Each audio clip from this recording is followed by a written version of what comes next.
दोस्तों नमस्कार। तुला राशि वाले मेरे मित्रों, आप सभी का आज के ज्योतिष के इस बेहद ही खास कार्यक्रम में बहुत बहुत स्वागत है, हृदय से अभिनंदन है। दोस्तों बस एक बार मेरी बात मान लो और इस वीडियो को पूरा देख लो, जिंदगी बदल जाएगी, इस बात की गारंटी देता हूँ। क्योंकि यह वीडियो कोई साधारण वीडियो नहीं है, यह वीडियो ईश्वर का आशीर्वाद है और ज्योतिष शास्त्र का आपके लिए वरदान है। और ऐसा हम क्यों कह रहे हैं? क्योंकि आज के इस वीडियो में जो बातें हम आपको बताने जा रहे हैं वे बातें बहुत ही अद्भुत हैं, आपके जीवन को सुधारने वाली हैं और आप अनजाने में जो गलतियां लगातार करते चले जाते हैं उन गलतियों को सुधारने की ओर एक कदम है। आज के इस वीडियो में हम आपको बताएंगे स्वर विज्ञान के विषय में। यह कोई साधारण बात नहीं है दोस्तों। ज्योतिष शास्त्र के अनुसार हर इंसान के शरीर में वैसे तो कई प्रकार की नाड़ियां होती हैं, लेकिन उसकी जीवनचर्या यानी सुबह से लेकर रात तक का समय और रात में जब वह सोएगा उस समय भी उसके साथ कौन सी घटनाएं घटेंगी, उसे क्या उपलब्धियां हासिल होंगी और उसके रिश्ते नाते और जीवन किस प्रकार उसके साथ चलेगा, इन सब का निर्णय आपके शरीर में बसने वाली दो नाड़ियों के हाथों में सबसे अधिक रहता है। और इन नाड़ियों का नाम है ईड़ा और पिंगला नाड़ी।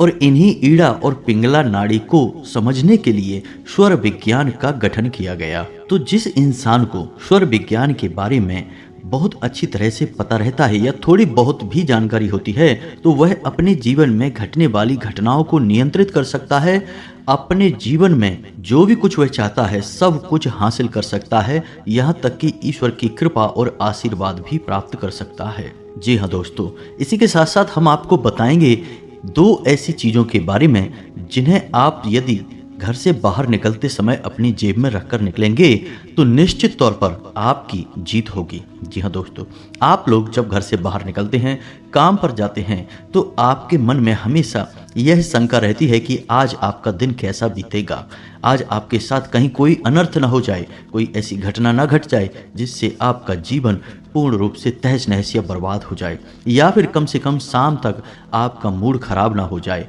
तो ज्योतिष शास्त्र में इन सब बातों का भी बड़ा खूबसूरत और सुंदर समाधान है।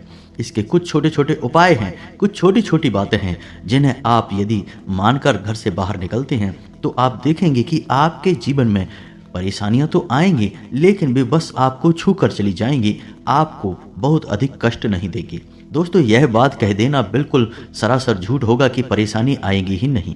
परेशानियां तो जीवन में आती ही हैं, लेकिन हम अपनी सकारात्मक ऊर्जा और ईश्वर की कृपा और आशीर्वाद से उन परेशानियों को सहने की क्षमता उत्पन्न कर लेते हैं तो वे परेशानियां हमें ज़्यादा कष्ट नहीं देती या यूँ कहें कि जान भी नहीं पड़ती हैं। जैसे कि आपने अक्सर यह सुना होगा कि घर से यदि किसी कार्य को करने के लिए बाहर निकल रहे हैं तो कुछ मीठा खाकर बाहर निकलिए, यानी कि दही और शक्कर खाकर बाहर निकलिए। जीवन आपका सुंदर रहेगा, आपके जीवन में उपलब्धियां हासिल होती रहेंगी और आपका मन अच्छा रहेगा, आपकी ऊर्जा सकारात्मक बनी रहेगी। यानी इस छोटे से उपाय को करने मात्र से ही कितना सरलता और कितना उत्तम जीवन का व्यवहार बन जाता है। तो इसी प्रकार कुछ और अन्य बातें हैं जिनके बारे में हम आपको बताएंगे, तो वीडियो को पूरा देखना है, ध्यान से देखना है। और आज के वीडियो में चुन चुनकर हम आपके लिए ऐसी खास महत्वपूर्ण जानकारियां लेकर आए हैं जिनको जानने के बाद और इन जानकारियों को अपने जीवन में शामिल करने के बाद निश्चित तौर पर आपका भाग्य बदल जाएगा, आपका जीवन बदल जाएगा, इस बात की हम गारंटी देते हैं। तो चलिए दोस्तों वीडियो की शुरुआत करते हैं, लेकिन इससे पहले आपसे एक निवेदन है कि कमेंट में पूरे भक्तिभाव के साथ जय मां भद्रकाली अवश्य लिखें। माता का सीधा प्रेम और आशीर्वाद आपको प्राप्त होगा, माता आपके ऊपर कृपा सदा बनाए रखेंगे। दोस्तों एक बात तो आप भी मानेंगे कि यह संसार यूं ही नहीं चल रहा, इस संसार को चलने के पीछे कई नियम हैं, कई संस्कार हैं जिन्हें हम विधि का विधान या ईश्वर के बनाए हुए नियम भी कह सकते हैं। तो इसका मतलब यह हुआ कि जिस इंसान को अपना जीवन सरल बनाना है, उपलब्धियों से भरपूर बनाना है, सुंदर बनाना है, तो सबसे पहले उस इंसान को विधि का विधान या ईश्वर के बनाए हुए नियमों को जानना बहुत आवश्यक है। दोस्तों यह तो बात संसार को चलाने वाले नियमों की हो गई। नियम तो सड़क पर चलने के भी होते हैं। अगर आप नियम तोड़कर सड़क पर चलेंगे तो आपके जीवन में दुख और कष्ट के सिवाय कुछ भी नहीं होगा, क्योंकि हादसे और दुर्घटनाएं आपके जीवन को नर्क बना देंगी। तो इसी प्रकार जीवन को जीने के भी कुछ नियम होते हैं, कुछ विधान होते हैं, उन्हें जानना आपके लिए बहुत आवश्यक है। तो इन्हीं नियमों की श्रृंखला में सबसे पहला और सबसे महत्वपूर्ण नियम जो आपके लिए है, हमारे लिए है, इस संसार के हर एक जीव जंतु के लिए है, वह नियम यह है कि ईश्वर में गहरी आस्था और विश्वास। जी हाँ दोस्तों, कभी भी ईश्वर से अपनी आस्था कम मत होने देना। जब भी जीवन में कष्ट महसूस हो, सच्चे मन से अपने ईश्वर, अपने आराध्य को ध्यान में लेकर आना और अपने कष्टों के बारे में उन्हें बताना। हम गारंटी देते हैं आपके कष्ट कुछ ही समय में कट जाएंगे और कष्ट को सहने की शक्ति आपको प्राप्त हो जाएगी। अपनी इसी बात को आगे बढ़ाते हुए हम आपको एक गुरु शिष्य संवाद बताते हैं, जिसमें कि शिष्य के मन की शंकाओं को गुरु ने कितने प्रेम से, कितने भाव से जरा सी एक बात कहकर दूर कर दिया। यह आप भी जानेंगे तो आपको भी बहुत प्रेरणा प्राप्त होगी। तो एक बार की बात है कि एक शिष्य ने अपने गुरु से प्रश्न किया कि गुरुदेव, आप तो कहते हैं कि जीवन में कष्ट और दुख और सुख सब एक के बाद एक आते ही रहते हैं। जैसे दिन के बाद रात और रात के बाद दिन आता है, वैसे ही जीवन में उतार चढ़ाव आते रहते हैं। आज सुख है तो कल दुख होगा, आज अमीरी है तो कल गरीबी होगी। और जीवन का यह नियम स्वयं ईश्वर के द्वारा बनाया गया है, यानी विधि का विधान है। तो जब जीवन में सुख और दुख एक के बाद एक आने ही हैं, तो फिर हम ईश्वर की भक्ति क्यों करें, भगवान को याद ही क्यों करें। और यदि भगवान को याद करने से हमारे दुख कट जाते हैं, हमारी पीड़ाएं, समस्याएं समाप्त हो जाती हैं, तो फिर विधि का यह कैसा विधान है जो वक्त वक्त पर बदलता रहता है। क्योंकि विधान तो कभी बदलता नहीं है, वह तो हमेशा हर परिस्थिति में एक जैसा रहता है। तो गुरु जी, मेरे मन में इस प्रकार की शंकाएं उत्पन्न होती रहती हैं, कृपया कर इन शंकाओं को दूर करें, क्योंकि इन शंकाओं के चलते ईश्वर के ऊपर मेरा विश्वास डिग रहा है, टिक नहीं पा रहा है। और दोस्तों, हम आपको बताएं कि यह न केवल इस शिष्य के मन में उठने वाली शंकाएं हैं, बल्कि जनसाधारण में अधिकतर लोगों को आपने इस प्रकार की बातें करते देखा होगा कि जीवन में उतार चढ़ाव बने ही रहते हैं, भगवान को याद करने से कुछ नहीं हो जाता, कष्ट नहीं कट जाते हैं। और जो भगवान के बड़े भक्त हैं वे कहते हैं कि भगवान को याद करो, भगवान की भक्ति में डूबे रहो, जीवन के सारे कष्ट कट जाएंगे। तो इस प्रकार की बातों को सुनकर आपके मन में भी विचलन तो उत्पन्न होता ही होगा, आपकी आस्था भी हिलती तो अवश्य होगी। तो गुरु जी के जवाब से आपकी आस्था और मजबूत हो जाएगी, ईश्वर में दृढ़ हो जाएगी। तो सुनिए गुरु जी ने क्या कहा। तो गुरु जी ने कहा कि मेरे शिष्य, यह शंका केवल तुम्हारे मन में उत्पन्न नहीं हो रही, हर उस इंसान के मन में उत्पन्न होती है जो ईश्वर को अच्छी तरह से नहीं जानता, जीवन को और ईश्वर के विधान को भी नहीं समझता। तो अब ध्यान से सुनो, एक उदाहरण से तुम्हारे मन की संपूर्ण शंकाएं दूर हो जाएंगी। मानकर चलो कि एक सड़क है और उस सड़क पर कई सारे गड्ढे हैं और सड़क पर चलना बहुत मुश्किल है, लेकिन बीच बीच में वह सड़क अच्छी भी हो जाती है और गड्ढे समाप्त भी हो जाते हैं। अब तुम उस सड़क पर बैलगाड़ी से सफर कर रहे हो, तो तुम्हारा सफर कितना कष्टदायक, कितना दुष्कर होगा, क्योंकि जब भी सड़क के गड्ढे आएंगे तुम्हारी बैलगाड़ी बहुत अधिक हिलेगी और तुम्हें कष्ट देगी। तुम्हारा सफर धीमा, कष्टदायक और निराशाजनक होगा। बल्कि ठीक इसी के स्थान पर एक और व्यक्ति उसी सड़क से गुजरता है, लेकिन वह बैलगाड़ी में नहीं है, उसके पास एक महंगी कार है और उस कार में वह उस सड़क से गुजर रहा है। तो अब सोच कर देखो कि सफ़र किसका आसान है। कार वाले व्यक्ति का सफ़र कितना आसान है, सुखमय है। हाँ, सड़क पर होने वाले गड्ढों की वजह से उसकी कार थोड़ी बहुत हिलेगी अवश्य, लेकिन उन गड्ढों का कष्ट उससे अधिक महसूस नहीं होगा। थोड़ी बहुत हलचल होगी, लेकिन उसका सफ़र बहुत ही सुविधाजनक, आरामदायक रहेगा।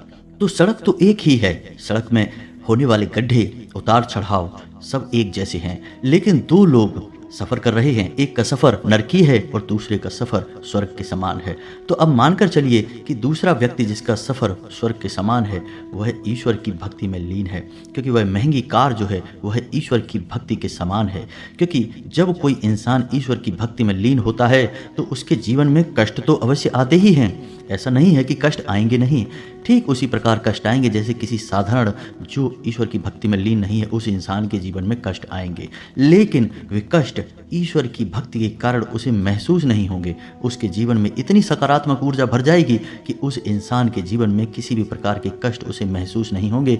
कब उसका जीवन का सफ़र कट जाएगा, सारी बाधाएं निकल जाएंगी, उसे पता तक नहीं चलेगा। बस यही फ़र्क है ईश्वर की भक्ति करने वाले और ईश्वर की भक्ति ना करने वाले इंसान के जीवन में। तो उम्मीद है कि आपको भी समझ में आ गया होगा कि आपको जीवन कैसे जीना है। यदि आप ईश्वर का नाम लेंगे तो हम गारंटी देते हैं कि बड़े से बड़े कष्ट भी आपके जीवन को छू कर गुजर जाएंगे, आपका बाल भी बांका नहीं होगा। तो दोस्तों, उम्मीद है कि आपको सारी बातें अच्छी तरह से समझ में आ चुकी होंगी। अब आपको बताते हैं कि आपको स्वर विज्ञान का कैसे प्रयोग करना है। तो आप ध्यान से समझिए, हर इंसान का 24 घंटे में लगातार स्वर बदलता रहता है। स्वर यानी कि उसकी दोनों नाड़ियाँ ईड़ा और पिंगला में से किसी न किसी एक नाड़ी का प्रभाव उसके ऊपर, उसके जीवन पर बहुत अधिक रहता है। तो जब इंसान की नासिका से श्वास बाहर आती है, तो यदि दाहिनी नासिका से उसकी श्वास बाहर आ रही है तो उसे हम सूर्य स्वर कहते हैं या अग्नि स्वर कहते हैं। ठीक इसी प्रकार यदि बाईं नासिका से उसकी श्वास बाहर आ रही है तो उसे हम चंद्र स्वर कहते हैं या फिर जल स्वर कहते हैं। तो आप ध्यान से समझिए कि आपको करना क्या है। जब भी आप सोकर जागते हैं तो जब आप अपने बिस्तर से पैर नीचे रखते हैं तो एक बार अपनी नासिका के पास अपना हाथ ले जाकर देखिए और आप महसूस करिए कि आपकी किस नासिका से आपकी श्वास बाहर आ रही है। यदि दाईं तरफ की नासिका से आपकी श्वास बाहर आ रही है तो आप बिस्तर से पैर जमीन पर दायां रखेंगे। ठीक इसी प्रकार जब आप घर से बाहर निकल रहे हैं तो आपकी जिस स्वर की श्वास चल रही है, यानी जिस नासिका से आपकी श्वास बाहर आ रही है, आप उसी कदम को यानी उसी पैर को घर से पहले बाहर निकालेंगे। ये दो चीज़ें आपको ध्यान से समझनी है। तो अब जब इंसान का स्वर सूर्य होता है तो उसके शरीर में अग्नि जल रही होती है। कहने का मतलब यह होता है कि वह जोश से भरा होता है, ऊर्जा से भरा होता है और उससे मेहनत के कार्य उस समय करने चाहिए। और जब इंसान का बायां स्वर चल रहा हो यानी चंद्र स्वर चल रहा हो तब इंसान के मन को शांत रखना चाहिए, उसे ईश्वर का ध्यान करना चाहिए। तो अब जब आप किसी इंसान से बहस कर रहे हैं, बातें कर रहे हैं, चर्चा कर रहे हैं तो आप एक बार अपने स्वर पर ध्यान दीजिए। यदि आपका चंद्र स्वर चल रहा है तो आप देखेंगे कि आपकी बात करने के तौर तरीके बदल जाएंगे। आप शांतिपूर्ण तरीके से हर एक बात को सुनेंगे, समझेंगे। ठीक इसी प्रकार यदि आपका दायां स्वर चल रहा है तो आप जरा सी बात पर भड़क जाएंगे, आपके मन में क्रोध उठेगा और आपकी बहस एक नकारात्मक रूप ले लेगी। हो सकता है कि झगड़े का भी रूप ले ले। तो यह तो था स्वर विज्ञान के विषय में थोड़ा सा ज्ञान।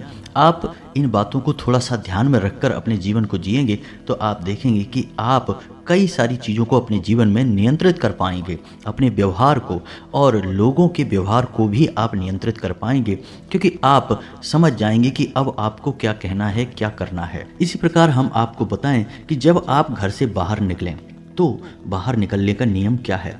पहली चीज़ कि आप हमेशा जब घर से बाहर निकलें तो थोड़ा सा पानी पीकर अवश्य निकला करें। आप इसके चमत्कारी परिणाम देखेंगे कि आप 2 घूंट पानी पीकर घर से बाहर निकलेंगे, दिन भर आपका मन शांत रहेगा, आप सकारात्मक ऊर्जा से भरे रहेंगे। जी हाँ दोस्तों, यह आपके शरीर में जल तत्व को बढ़ाएगा और जल तत्व शांति का प्रतीक है, आकर्षण का प्रतीक है। दूसरा कि जब भी आप घर से बाहर निकलें तो कुछ शब्द आपको भूल कर भी नहीं बोलना है। इन शब्दों को नकारात्मक शब्द माना जाता है और इनको बोलने से आपकी सकारात्मक ऊर्जा परिवर्तित होने लगती है, आपको नकारात्मक परिणाम प्राप्त होने लगते हैं। तो वे शब्द कौन से हैं, ध्यान से सुनिए। जूता, चप्पल, लकड़ी या फिर किसी भी प्रकार की गाली गलौज या फिर कोई भी चुभने वाली बात। ताला, रावण, पत्थर, नहीं, मारना, मरना, डूबना, फेंकना, छोड़ना और जाना। जी हाँ दोस्तों, आप बेशक कहीं जा रहे हैं लेकिन आप कभी भी यह कहकर घर से बाहर ना निकलें कि अब मैं जा रहा हूँ। इसके बजाय आपको कहना है कि ठीक है, अब मैं शाम को आता हूँ, या फिर जब भी आपको आने का मौका लगेगा तब का बोलें कि मैं अभी 2 घंटे बाद वापस आता हूँ। इसका मतलब यह हुआ कि आपने सकारात्मकता को पकड़ा और नकारात्मकता को छोड़ा। आपने कई बार लोगों को यह कहते सुना होगा, जो लोग घर से बाहर जा रहे हैं और जाते समय भी यह नहीं कहते कि वो अब जा रहे हैं, जाते समय भी वे ये कहते हैं ठीक है अब शाम को वापस आते हैं। प्रभाव जीवन में बढ़ता है और उपलब्धियां भी प्राप्त होती हैं। हमने अपने पिछले वीडियो में आपको 2 मुहूर्त के बारे में भी बताया था। पहला राहु काल, जो कि बहुत ही नकारात्मक समय होता है और 1.5 घंटे का होता है। तो यह लगातार बदलता रहता है। हमने इसका चार्ट भी आपको पिछले वीडियो में दिया था। यदि आप हमारे वीडियो रेगुलर देखते हैं तो आपको वह चार्ट अवश्य ही मिल जाएगा। तो उस समय को आपको टालना है। ध्यान रखें, उस समय में कोई भी जरूरी काम ना करें। और ठीक इसी प्रकार एक था अभिजीत मुहूर्त, जो 12 बजे से 24 मिनट पहले और 24 मिनट बाद तक रहता है।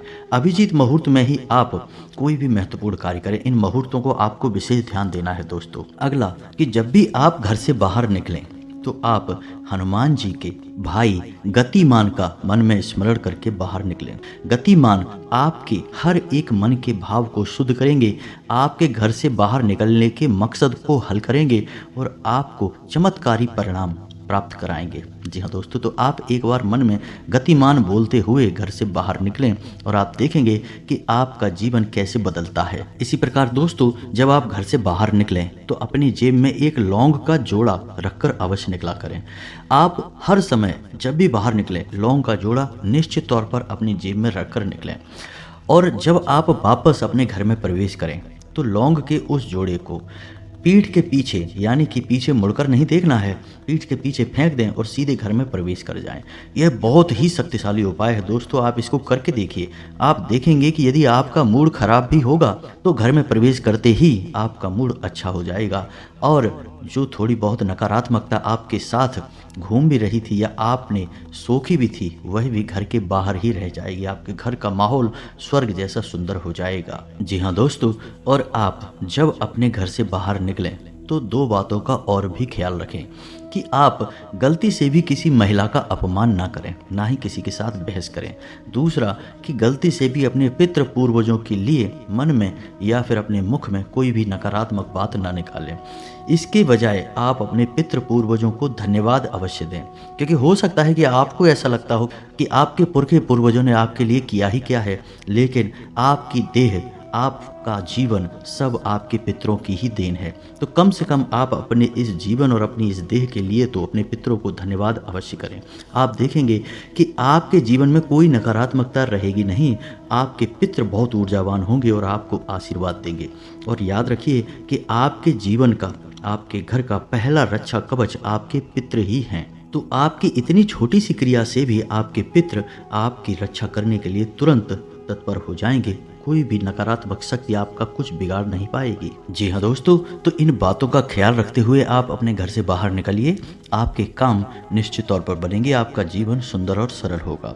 अब इसी के साथ साथ आपको बताते हैं कि यदि आपको ऐसा लगता है कि आपके जीवन में घोर नकारात्मकता बस गई है, आपका हर एक प्रयास निरर्थक हो जाता है, आपकी अच्छी बातों के भी बुरे परिणाम प्राप्त होते हैं, जैसे किसी ने आपको नज़र लगा दी हो या फिर आपके ऊपर कोई तांत्रिक क्रिया या काला जादू कर दिया हो, तो इसके लिए, इस समस्या के निवारण के लिए आपको हम एक बहुत ही बड़ी शक्ति से परिचय कराने जा रहे हैं। आप इस शक्ति का लाभ ले सकते हैं। साथ ही साथ आप इस शक्ति का एक ताबीज स्वयं ही भरकर अपने लिए तैयार कर सकते हैं। इसके लिए आपको किसी पुजारी, पंडित या तांत्रिक की आवश्यकता नहीं है। आप स्वयं ही इसके लिए अपना उपचार कर सकते हैं और इस ताबीज को आप हमेशा अपने शरीर से लगा कर रखेंगे और आप देखेंगे कि आपकी घोर नकारात्मकता भी आपका कुछ बिगाड़ नहीं पाएगी और आपका जीवन निश्चित तौर पर बदल जाएगा। तो दोस्तों ध्यान से सुनिए, आपको करना क्या है। इस मंत्र का जो हम आपको बताने जा रहे हैं, इसे नवाड़ मंत्र कहा जाता है और इस मंत्र में 9 देवियों की संपूर्ण शक्ति समाहित होती है। वैसे यह मंत्र माँ दुर्गा को समर्पित है, लेकिन माँ दुर्गा के अंदर संपूर्ण देवियों की शक्तियाँ समाहित हैं। तो इस मंत्र के हर एक अक्षर में हर एक देवी का स्मरण किया जाता है। तो यह मंत्र आप यहीं से समझ चुके होंगे कि कितना शक्तिशाली है। तो मंत्र को हम आपके लिए बोलने जा रहे हैं। आप इस मंत्र को ध्यान से सुने और यह मंत्र आपके मोबाइल की स्क्रीन पर भी दिखाई देगा, तो आप इसे नोट भी कर सकते हैं। तो मंत्र कुछ इस प्रकार है। ओम ऐं ह्लीं क्लीं चामुंडाय विच्चे। जी हाँ दोस्तों, मंत्र बहुत साधारण है, आराम से याद हो जाएगा। आप इस मंत्र को दोबारा फिर से सुने। ओम ऐं ह्लीं क्लीं चामुंडाय विच्चे। जी हाँ दोस्तों, तो इस मंत्र को आपको 108 जाप करना है, यानी एक माला जाप करना है। तो आप किसी भी शुक्रवार के दिन से पूरे विधि विधान के साथ इस मंत्र का जाप शुरू कर सकते हैं। पूरे 9 दिनों तक आपका यह जाप चलेगा। जाप करते समय आपको एक ताबीज अपनी पूजा घर में रखना है, माँ दुर्गा की फोटो के पास रखना है। साथ ही साथ आपको कागज पर इस मंत्र को 9 बार लिखना है। छोटे से कागज पर छोटे छोटे अक्षरों में आपको 9 बार इस मंत्र को लिखना है और इस कागज को भी आपको माँ दुर्गा की फोटो के नीचे रखना है। 9 दिनों तक लगातार आपको एक माला जाप करना है और जब 10वें दिन आप इस मंत्र का दशांश हवन करने के बाद आप देखेंगे कि यह मंत्र जागृत हो चुका है। और जब यह मंत्र जागृत हो जाएगा तो आपको उसी ताबीज में जो आपने माँ दुर्गा की फोटो के पास रख रखा था, उसी ताबीज में उस कागज को छोटा सा रोल बनाकर उसके अंदर भर देना है और उस ताबीज को पूरे भक्ति भाव के साथ अपने दाहिने अंग पर बांध लेना है। अपनी भुजा पर बांध सकते हैं, भुजा पर ही बांधे या अपने गले में भी पहन सकते हैं। आपके शरीर से यह ताबीज लगा रहना चाहिए, चिपका रहना चाहिए। आप देखेंगे कि घोर से घोर नकारात्मकता भी धीरे धीरे कटने लगेगी और आपका जीवन जहां नर्क बना हुआ था वहां आपके जीवन में संपूर्ण सकारात्मक बदलाव शुरू हो जाएंगे। दूसरे ही दिन से आप इसका प्रभाव महसूस करेंगे। यदि आपको इस मंत्र के बारे में और विशेष जानकारी चाहिए, गहराई से इस विधान को समझना है कि कैसे ताबीज़ भरनी है और कैसे पूरा पूजा पाठ का क्रम चलता है, तो आप हमें कमेंट करें। हम आपको इसके बारे में विस्तार से एक वीडियो बनाकर दे देंगे। फिर आप स्वयं ही अपनी ऊपर होने वाली नकारात्मक क्रियाओं से छुटकारा प्राप्त कर सकते हैं, स्वयं ही अपने जीवन में बड़े बदलाव ला सकते हैं। आपको किसी की आवश्यकता नहीं है। तो उम्मीद है कि वीडियो में बताई गई बातें आपको समझ में आई होंगी, अच्छी लगी होंगी। आप इन्हें अपने जीवन में आजमाएंगे और आपका जीवन बदलेगा। इसी आशा के साथ, इसी उम्मीद के साथ आज की इस वीडियो को विराम देते हैं। कमेंट में पूरे भक्ति भाव के साथ जय माँ भद्रकाली अवश्य लिखें। माता आपके ऊपर कृपा बनाए रखेंगी। मिलते हैं अगले ज्ञानवर्धक वीडियो में। तब तक के लिए धन्यवाद। जय माता की।